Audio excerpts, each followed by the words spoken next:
Hello, everyone, and welcome. This is our Friday Facebook Live. I am Maria Kliavkoff, and today's topic is talking about what's going on when you just can't help wondering if they're okay and hoping and praying that they really are okay wherever they are.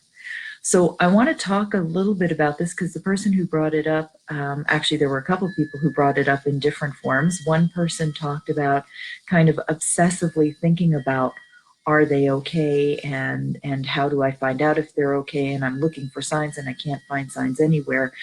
And we want to be very mindful of what is the okay that we're looking for, because we're looking for external validation somehow that they are okay.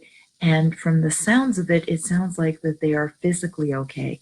But here's the thing, they are no longer in the physical realm. And so our way of thinking about okay is usually a very physical, connected way of thinking about it. And what's happened is they are no longer in the physical realm, they're now in the spiritual realm. So we need to shift our way of communicating in order for us to connect with them. And so I had a client once who was just absolutely adamant. I need to know if my husband's okay, and I'm really worried. And that causes so much angst. And of course, that's part of the grief journey because, you know, as most of you know, my favorite quote, Jack Lemmon, death ends a life, not a relationship. And so what's happening is we're battling with and struggling with the fact that their physical life is no more. And what we're being asked to do is discover where that relationship is now. The more that we're battling with the physical piece, the more that we're engrossed in, are they okay? How do I know if they're okay?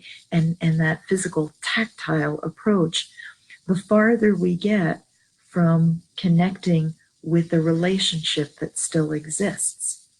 And it's very anxiety provoking. It consumes our thinking, it consumes our way of being in the world because we're so preoccupied with that. And of course we would be. Why wouldn't we be? So what it requires, as does all symptoms of grief, it requires us to slow down. It requires us to take a deep breath in.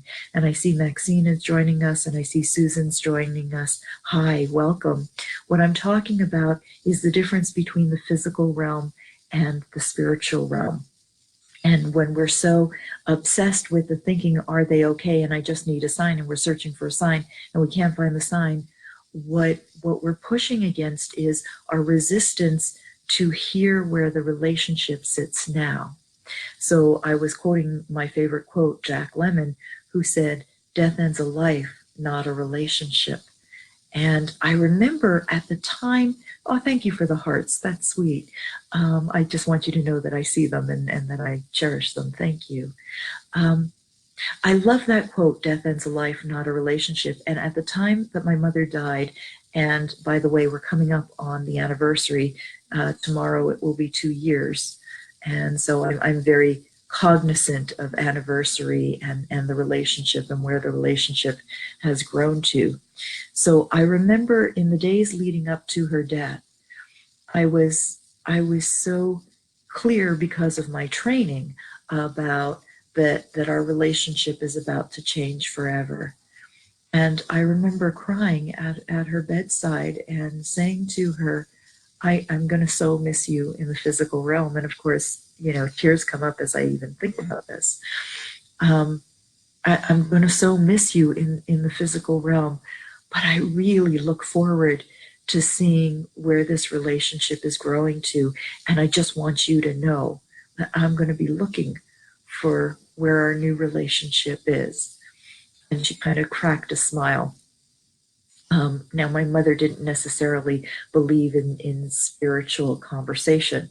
And so that she smiled at that instead of, you know, gruffed at that was very heartwarming for me. And so after she died, the day after she died, actually, no, that's not true. It was 2 days after she died. I went for a walk in a park, and I was very consciously meditating on I haven't felt you and I haven't seen you, and I'm very curious where you are now. I'm just wondering about it. And it sat in a place of wonder. It didn't sit in a place of, I need to know, show me where you are. Because here's the thing, when it sits in that desperate, I need to know, you're actually clinching down, and energetically, you're sitting with the loss, and you're sitting with the vibration of the anxiety of, I won't know and I can't know where you are. That's actually that obsessive searching and fearing. What you're doing is you're holding that energy. Now, I want to be very clear about this. Fear is part of the grief journey. We fear for a multitude of reasons, and I've been asked to talk about this next week, so that will be a topic for next week.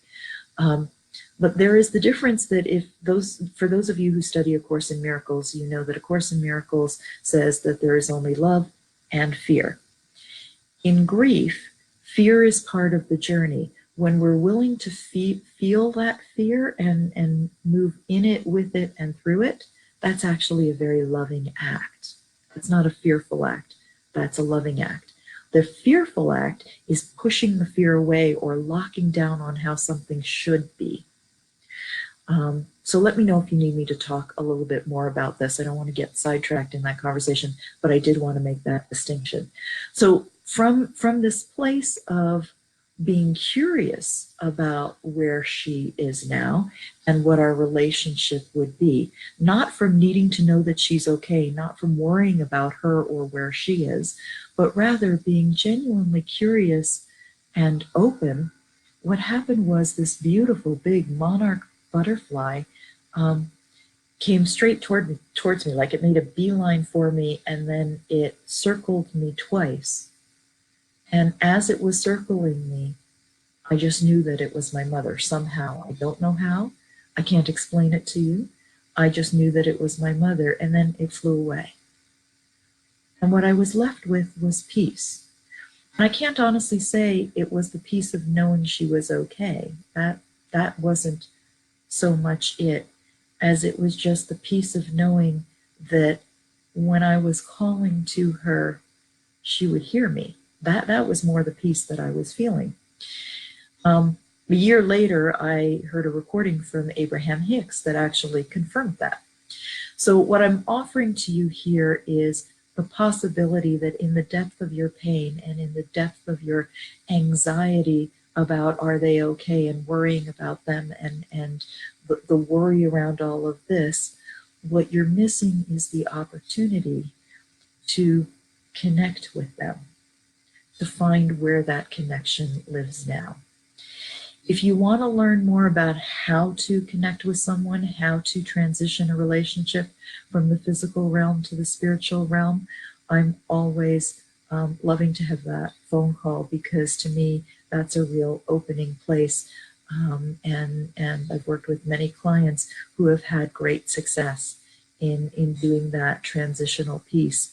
And with that piece, so do they find deep peace. With that peace, P-I-E-C-E, so do they find great peace, P-E-A-C-E.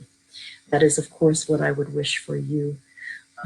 I wish you all much love and the peace in your heart as you go through this very difficult journey, knowing that when fear is coming up, when depression is coming up, when all of these emotions are coming up and you feel like you're reeling and you're not sure where you are, that you are in it and you are present to it, and the staying present to it is everything.